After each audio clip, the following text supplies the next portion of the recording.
Dear learners and viewers, welcome to my channel PKT English Mentor. আজকে আমরা SSC পরীক্ষার দিনাজপুর বোর্ডে 2020 সালে এসেছে রাইট ফর্ম অফ ভার্বস এর একটি বোর্ড কোয়েশ্চন আমরা প্র্যাকটিস করব উইথ আনসার। তো চলুন দেখা যাক প্রশ্নটা কিরকম থাকে। বলা হচ্ছে complete the following text with right forms of the verbs given in the box.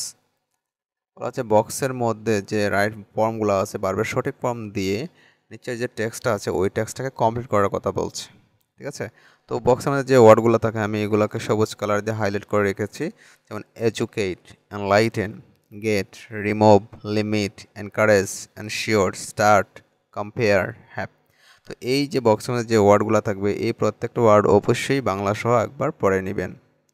তো আমরা পড়ি, যেমন এডুকেট শিক্ষিত করা, এনলাইটেন আলোকিত করা, গেট পাওয়া, রিমুভ সরানো, লিমিট সীমাবদ্ধ করা, এনকারেজ অনুপ্রাণিত করা, এনশিওর নিশ্চিত করা, স্টার্ট শুরু করা, কম্পেয়ার তুলনা করা, হ্যাভ থাকা বা আছে।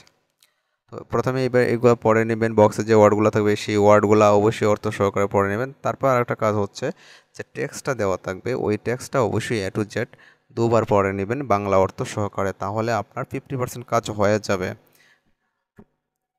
সো শুরু করছি। এডুকেশন এনলাইটেন্স ম্যানকাইন্ড, যে শিক্ষা মানব জাতিকে আলোকিত করে। তো এডুকেশন এনলাইটেন্স ম্যানকাইন্ড, যেটা বাক্যটা প্রেজেন্ট ইনডিফিনিট টেন্স, সবার সাথে অ্যাজ বা ইয়েস হবে এবং বি ওয়ান হবে। তো এখানে এডুকেশন সাবজেক্ট তার পার্সন সিঙ্গুলার নাম্বার, তো এখানে ভার্ব হচ্ছে এনলাইটেন, তো আলোকিত করে এনলাইটেনের বি ওয়ান হচ্ছে এনলাইটেন এবং সাবজেক্ট তার পার্সন সিঙ্গুলার নাম্বার হওয়ার কারণে এখানে অবশ্যই ভার্বের সাথে অ্যাজ বা ইয়েস যোগ করতে হবে। তো এখানে যেহেতু এনলাইটেনের সাথে অ্যাস যোগ হয় তো আমরা অ্যাস যোগ করবো। তো এডুকেশন এনলাইটেন্স ম্যানকাইন্ড, যে শিক্ষা মানব জাতিকে আলোকিত করে। It is compared to light, which removes the darkness of the ignorance and helps us to distinguish between right and wrong. It is compared to light, এটাকে আলোর সাথে তুলনা করা হয়। যে বাক্যটা হচ্ছে প্যাসিভ, এই কারণে এখানে যেহেতু প্রেজেন্টে আছে এই জন্য ইজ কম্পেয়ার্ড হবে। It is compared two light, এটাকে আলোর সাথে তুলনা করা হয়। হুইচ, যা, removes the darkness of ignorance, যা অজ্ঞতার অন্ধকার দূর করে। সো এটাও প্রেজেন্ট ইনডিফিনিট, সো বারের সাথে বি ওয়ান হবে এবং বারের সাথে অ্যাজ বাই এস হবে। সো প্রেজেন্ট ইনডিফিনিট হওয়ার কারণে এখানে রিমুভস হয়েছে। তো which removes the darkness of ignorance and helps us, আমাদের সাহায্য করে to distinguish between right and wrong, ন্যায় অন্যায়ের মধ্যে পার্থক্য বুঝতে। ঠিক আছে, তাহলে হচ্ছে it is compare to light which removes the darkness of ignorance and helps us to distinguish between right and wrong.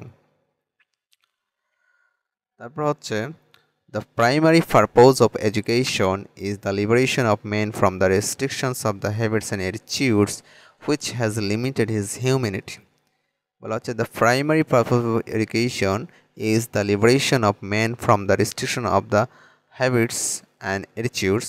যে বলা হচ্ছে যে শিক্ষার যে প্রাইমারি যে উদ্দেশ্য বা মানে লক্ষ্য সেটা হলো the liberation of man from the restriction of the habits and attitudes, যে অভ্যাস এবং যে মনোভাব, এই মনোভাবের যে প্রতিবন্ধকতা এগুলো থেকে একটা মানুষের স্বাধীনতা, সেটা হচ্ছে শিক্ষার মেইন উদ্দেশ্য। Which has limited his humanity, যা তার মানবতাটাকে লিমিটেড করেছে, যা তার মানবতাটাকে লিমিটেড করেছে। তো এটা হচ্ছে প্রেজেন্ট পারফেক্ট টেন্স, যে মানবতাকে লিমিট করেছে। সো এখানে আমাদেরকে প্রেজেন্ট পারফেক্ট টেন্সের স্ট্রাকচারটা হচ্ছে সাবজেক্ট প্লাস হ্যাভ বা has plus V three. So হুইচের সাথে যেহেতু এখানে third person singular number, so এখানে হ্যাজ লিমিটেড হবে, has limited his humanity, which has limited his humanity.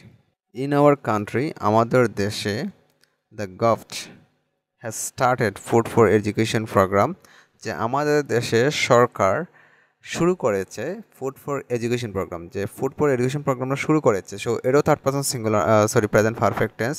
So present perfect টেন্সের কারণে এখানেও হ্যাভ বা হ্যাজ প্লাস বি থ্রি হবে। তো যেখানে তো গভর্নমেন্টের সাথে আমাদের হ্যাজ হবে থার্ড পারসন সিঙ্গুলার নাম্বার, তো হ্যাজ ফর বি থ্রি।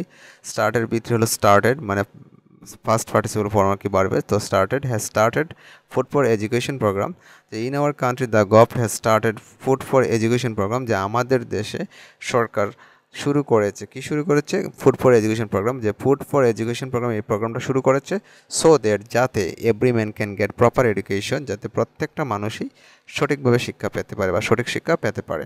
তো পেতে পারে, তো ক্যান গেট, কারণ কেন তো পারা, গেট তো পাওয়া, তো পেতে পারে হলো can get, so that every man can get proper education.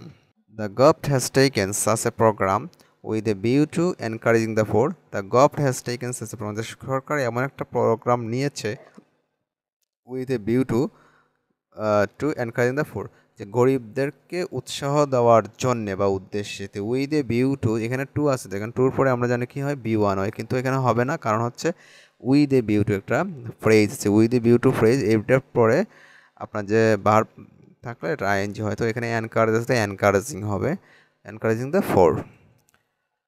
In order to ensure maximum benefit from the education, যে শিক্ষা থেকে সর্বোচ্চ বেনিফিটটা নিশ্চিত করার জন্যে বা উপকারটা নিশ্চিত করার জন্যে we must educate children morally, আমরা অবশ্যই আমাদের সন্তানদেরকে নৈতিকভাবে শিক্ষিত করব, সো দ্যাট যাতে they have love for humanity, যাতে তাদের মানব জাতির প্রতি তাদের ভালোবাসা থাকে। সো উই মাস্ট, মাস্ট আছে, মাস্টের পরে কি হবে, বি ওয়ান হবে, সাবজেক্টের প্রেজেন্ট ফর্ম হবে, so educated present form educate, so we must educate children morally so that they have, যাতে তাদের থাকে, এটা প্রেজেন্ট ইন্ডিপেন্ডেন্স, তো বি ওয়ান হবে, সাবজেক্টের পরে বি ওয়ান, হ্যাভের বি ওয়ান হ্যাভেই, তো have love for humanity, they have love for humanity.